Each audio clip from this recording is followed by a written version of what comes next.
Assalamualaikum warahmatullahi wabarakatuh. Selamat siang teman-teman yang saya banggakan.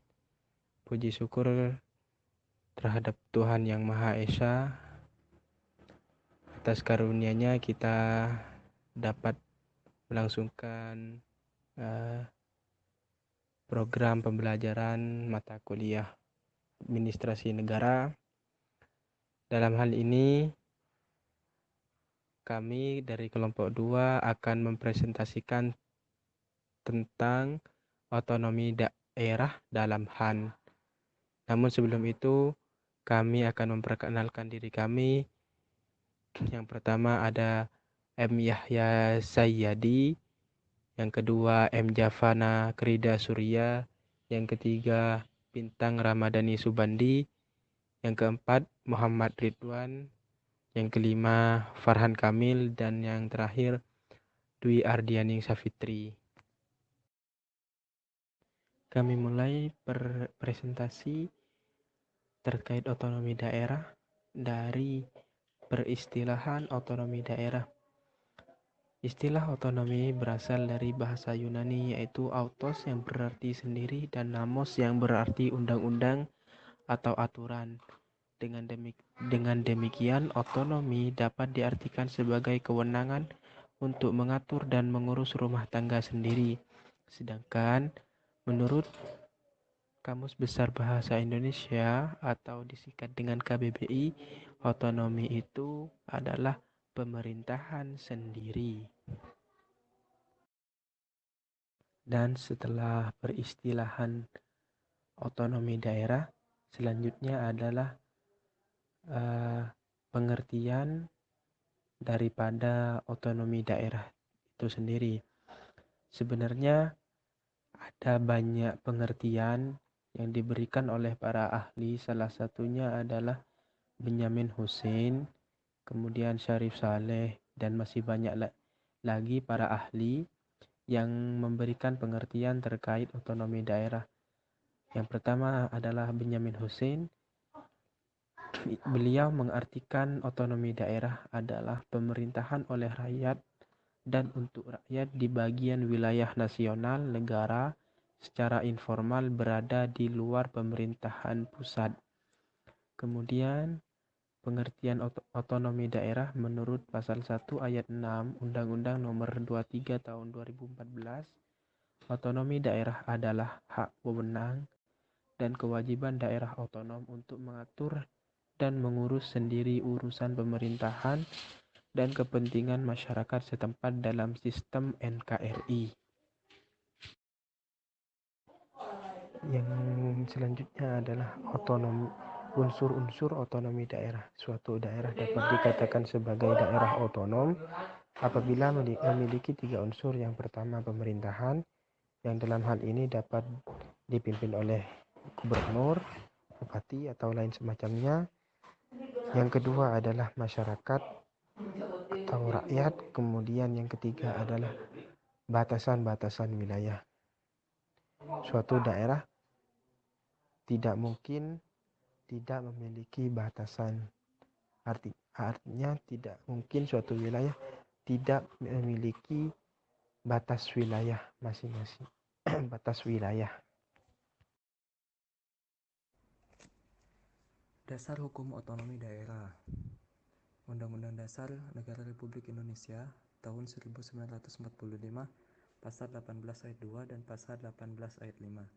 Pasal 18 ayat 2, pemerintah daerah provinsi, daerah kabupaten dan kota mengatur dan mengurus urusan sendiri urusan pemerintahannya menurut asas otonomi daerah dan tugas pembantuan.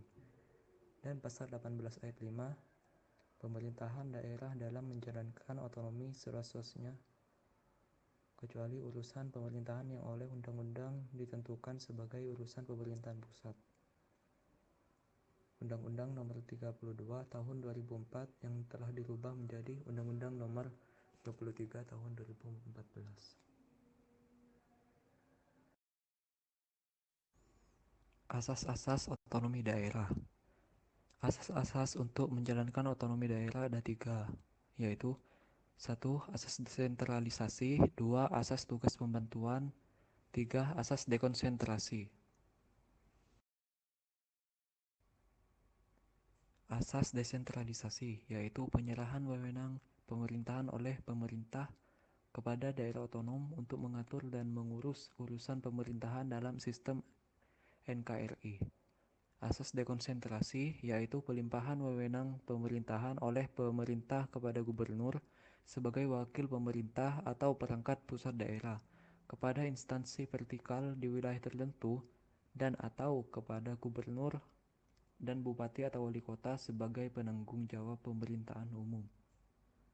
Asas tugas pembantuan, yaitu penugasan dari pemerintah kepada daerah otonom untuk melaksanakan sebagian urusan pemerintahan yang menjadi kewenangan pemerintah pusat atau dari pemerintah daerah provinsi kepada daerah kabupaten kota untuk melaksanakan sebagian urusan pemerintahan yang menjadi kewenangan provinsi. Urusan pemerintahan yang menjadi hak wewenang dan kewajiban daerah otonom merupakan urusan pemerintahan yang didapat melalui pembagian urusan pemerintahan antara pemerintah pusat dengan daerah otonom berdasarkan desentralisasi dan melalui penugasan berdasarkan tugas pembantuan. Selanjutnya, contoh penerapan asas-asas otonomi daerah. Yang pertama yaitu asas desentralisasi. Dalam kasus ini, yang menjadi perhatian khusus adalah desentralisasi terkait sistem manajemen perikanan.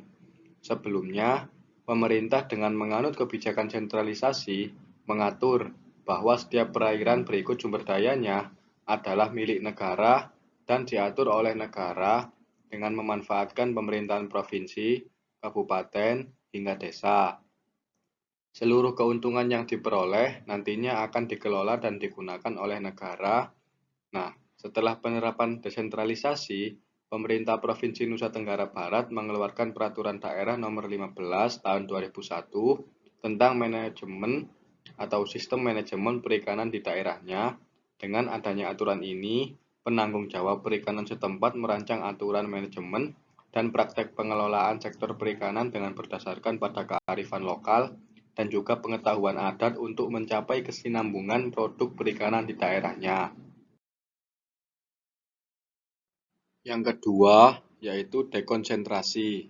Salah satu contoh penerapan asas dekonsentrasi adalah dengan diterbitkannya Peraturan Pemerintah Nomor 39 Tahun 2001 yang mengatur tentang pembagian wilayah dan wewenang dari gubernur. Dalam peraturan pemerintah ini, disebutkan bahwa provinsi adalah daerah otonom yang juga merupakan wilayah administrasi dengan gubernur sebagai kepala daerah otonom, sekaligus kepala wilayah administrasi yang juga merupakan wakil dari pemerintah pusat. Menurut Undang-Undang Nomor 32 Tahun 2004, Pasal 37 dan Pasal 38, terdapat 3 tugas gubernur sebagai perpanjangan tangan dari pemerintah pusat, yaitu melakukan pembinaan dan kontrol, koordinasi, dan penyelenggaraan tugas pembantuan. Yang ketiga, yaitu tugas pembantuan.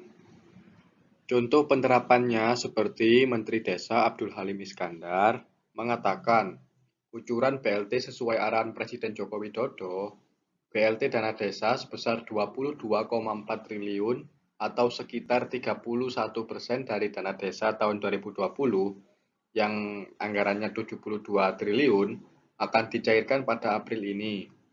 Kebijakan ini merupakan revisi dari Peraturan Menteri Desa PDDT Nomor 11 Tahun 2009 menjadi Nomor 6 Tahun 2020 tentang perubahan prioritas penggunaan dana desa tahun 2020. Nah, Menteri Abdul Halim sendiri menyebutkan sasaran penerima BLT ini adalah yang paling utama tentunya untuk keluarga miskin non-program Keluarga Harapan (PKH) atau masyarakat yang menerima bantuan pangan non-tunai (BPNT) yang belum mendapatkan kartu prakerja, kehilangan mata pencaharian, belum terdata, dan mempunyai anggota keluarga yang rentan sakit menahun atau kronis. Mekanisme pendataan penerima BLT yang pertama dilakukan oleh relawan desa lawan COVID-19, kemudian pendataan terfokus pada RT, RW, kemudian ke desa. Nah, ketiga akan dilakukan musyawarah desa khusus atau musyawarah isi dentil dilaksanakan dengan agenda tunggal, yaitu validasi dan finalisasi data. Keempat, legalitas dokumen hasil pendataan ditandatangani oleh kepala desa. Dan yang kelima, dokumen hasil pendataan diverifikasi desa oleh kepala desa, kemudian dilaporkan kepada bupati atau wali kota melalui camat dan dapat dilaksanakan kegiatan BLT Tanah Desa dalam waktu selambat-lambatnya 5 hari kerja pertanggal diterima di kecamatan. Urusan pemerintahan. Urusan pemerintahan dibagi menjadi 3. Yang pertama, urusan pemerintahan absolut. Yang kedua, urusan pemerintahan konkuren. Yang ketiga, urusan pemerintahan umum. Yang pertama, urusan pemerintahan absolut ialah urusan yang sepenuhnya menjadi wewenang pemerintahan pusat. Sedangkan urusan yang menjadi urusan pemerintahan pusat adalah politik luar negeri, keamanan, pertahanan, justisi, moneter, dan fiskal nasional, serta agama. Dalam menyelenggarakan urusan pemerintahan absolut, pemerintahan pusat atau presiden, wakil presiden, dan menteri-menteri sebagai berikut. Yang A. Melaksanakan sendiri atau yang B. Melimpahkan wewenang kepada instansi vertikal yang ada di daerah atau Polda, Polres, Kejaksaan Tinggi, atau Gubernur sebagai wakil pemerintahan pusat berdasarkan asas dekonsentrasi. Contoh tindakan yang tergolong ke dalam urusan pemerintahan absolut. Yang pertama, penerbitan visa dan paspor bagi warga negara. Yang kedua, pengusulan rancangan undang-undang dari pihak eksekutif. Yang ketiga, penerbitan dan pengelolaan mata uang. Urusan pemerintahan absolut terdapat dalam pasal 10 Undang-Undang Nomor 23 Tahun 2014. Yang kedua, urusan pemerintahan konkuren ialah urusan yang dibagi antara pemerintahan pusat dan pemerintahan daerah. Urusan pemerintahan konkuren dibagi menjadi 2, yakni yang pertama, urusan pemerintahan wajib, dan yang kedua, urusan pemerintahan pilihan. Urusan pemerintahan konkuren terdapat dalam pasal 11 Undang-Undang Nomor 23 Tahun 2014. Urusan pemerintahan wajib berkaitan dengan pelayanan dasar, di mana pengertian pelayanan dasar itu sendiri adalah pelayanan publik untuk memenuhi kebutuhan dasar warga negara. Jadi, urusan pemerintahan wajib adalah urusan pemerintahan yang wajib diselenggarakan oleh semua daerah yang terdiri atas 1. Urusan pemerintah wajib yang berkenaan dengan pelayanan dasar, meliputi pendidikan, kesehatan, pekerjaan umum dan penataan ruang, perumahan rakyat dan kawasan pemukiman, ketentraman, ketertiban umum, dan pelindungan masyarakat sosial. 2. Urusan pemerintahan wajib yang tidak berkaitan dengan pelayanan dasar, meliputi 1. Tenaga kerja, 2. Pemberdayaan perempuan dan perlindungan anak, 3. Pangan, 4.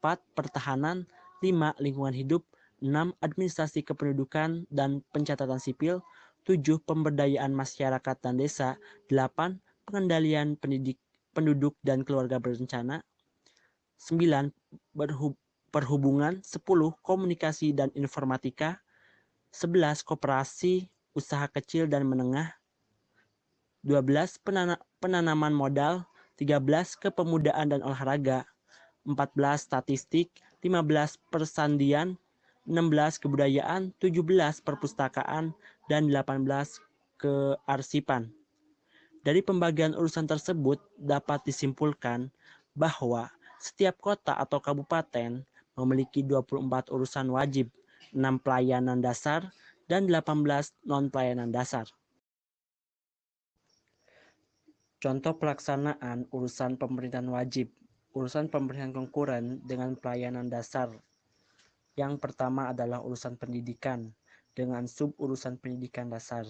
Urusan pendidikan di Kabupaten Siak dilaksanakan oleh 3 organisasi perangkat daerah atau OPD, yakni Dinas Pendidikan, Sekretariat Daerah, dan Dinas Perpustakaan dan Arsip Pemerintahan Daerah Kabupaten Siak. Selanjutnya, berdasarkan buku laporan keterangan pertanggungjawaban LKPJ Bupati Siak tahun 2017 dapat diketahui bahwa selama tahun 2013 sampai tahun 2017 telah dilaksanakan program dan kegiatan urusan pendidikan sebanyak 64 program, 343 kegiatan dengan total anggaran sebesar kurang lebih 1 triliun. Untuk tahun 2017 diselenggarakan sebanyak 11 program dan 73 kegiatan dengan anggaran sebesar kurang lebih 187 miliar. Secara umum, rencana program dan kegiatan urusan pendidikan yang dilaksanakan pada tahun 2017 sebagai berikut. 1. Pelayanan administrasi perkantoran. 2. Peningkatan sarana dan prasarana aparatur. 3. Peningkatan kualitas sumber daya aparatur. 4. Peningkatan kapasitas pengelolaan keuangan daerah. 5. Pendidikan anak usia dini. 6. Wajib belajar pendidikan dasar 9 tahun dan pendidikan menengah. 7. Peningkatan pengembangan sistem pelaporan capaian kinerja. 8. Pendidikan anak usia dini, pendidikan dasar dan menengah. 9. Program pendidikan dan layanan khusus, pendidikan non-formal. 10. Program perencanaan pembangunan. 11. Penataan kelembagaan serta program penataan tata laksana. Dalam penyelenggaraan urusan pendidikan selama tahun 2013 sampai 2017 juga diperoleh sebagai prestasi dan penghargaan di bidang pendidikan sebagai salah satu output dari pelaksanaan urusan pendidikan oleh pemerintah daerah Kabupaten Siak, baik prestasi di tingkat nasional maupun tingkat provinsi. Berdasarkan hasil uraian di atas, maka dapat disimpulkan bahwa penyelenggaraan urusan pendidikan di Kabupaten Siak selama 5 tahun terakhir telah dilaksanakan sesuai dengan perencanaan dan setiap tahunnya mengalami peningkatan. Dan serta semua kegiatan urusan pendidikan di Kabupaten Siak dibiayai melalui APBD Kabupaten Siak. Urusan pemerintahan pilihan adalah urusan pemerintahan yang wajib diselenggarakan oleh daerah sesuai dengan potensi yang dimiliki daerah, meliputi 1. Kelautan dan perikanan. 2. Pariwisata. 3. Pertanian. 4. Kehutanan. 5. Energi dan sumber daya mineral. 6. Perdagangan. 7. Perindustrian. Dan 8. Transmigrasi. Contoh pelaksanaan urusan pemerintahan pilihan. Suburusan konservasi sumber daya alam hayati dan ekosistemnya. Pemerintahan pusat yaitu penyelenggaraan pengelolaan kawasan suaka alam dan kawasan pelestarian alam. Untuk daerah provinsi, pelaksanaan, perlindungan, pengawetan, dan pemanfaatan secara lestari, taman hutan raya atau tahura, lintas daerah kabupaten atau kota.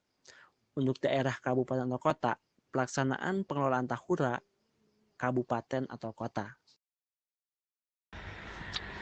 Urusan pemerintahan umum. Urusan pemerintahan yang menjadi kewenangan Presiden sebagai kepala pemerintahan. Pasal 25 Undang-Undang Nomor 23 Tahun 2014.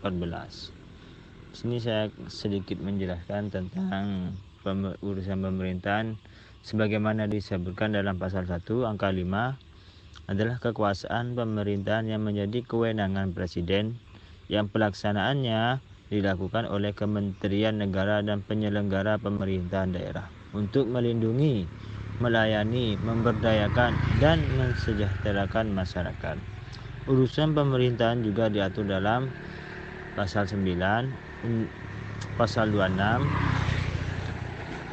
Undang-Undang Nomor 23 Tahun 2014. Selanjutnya, urusan pemerintahan umum meliputi 1. Pembinaan wawasan kebangsaan dan ketahanan rasional dalam rangka memantapkan pengalaman Pancasila, pelaksanaan Undang-Undang NRI 1945, Pelestarian Bhinneka Tunggal Ika, serta pemertahanan dan pemeliharaan keutuhan NKRI. Yang kedua, pembinaan persatuan dan kesatuan bangsa. Yang ketiga, pembinaan antar suku dan intrasuku, umat beragama, ras, dan golongan lainnya guna mewujudkan stabilitas keamanan lokal, regional, dan nasional. Dan yang keempat, penanganan konflik sosial sesuai ketentuan peraturan perundang-undangan. Yang kelima, koordinasi pelaksanaan tugas antar instansi pemerintahan yang ada di wilayah daerah, provinsi, dan daerah kabupaten atau kota untuk menyelesaikan masalah yang timbul dengan memperhatikan prinsip demokrasi, HAM, pemerataan, keadilan, keistimewaan, dan kekhususan, potensi serta keanekaragaman daerah sesuai dengan ketentuan peraturan perundang-undangan. Dan yang keenam, pengembangan kehidupan demokrasi berdasarkan Pancasila. Dan yang ketujuh, pelaksanaan semua urusan pemerintahan yang bukan merupakan keterangan daerah dan tidak dilaksanakan oleh instansi vertikal. Tujuan otonomi daerah untuk menjalankan otonomi yang seluas-luasnya kecuali urusan yang menjadi urusan pemerintah pusat dengan tujuan sebagai berikut. Yang pertama, meningkatkan pelayanan umum, dan yang kedua, meningkatkan kesejahteraan masyarakat, dan yang ketiga, meningkatkan daya saing daerah. Terima kasih.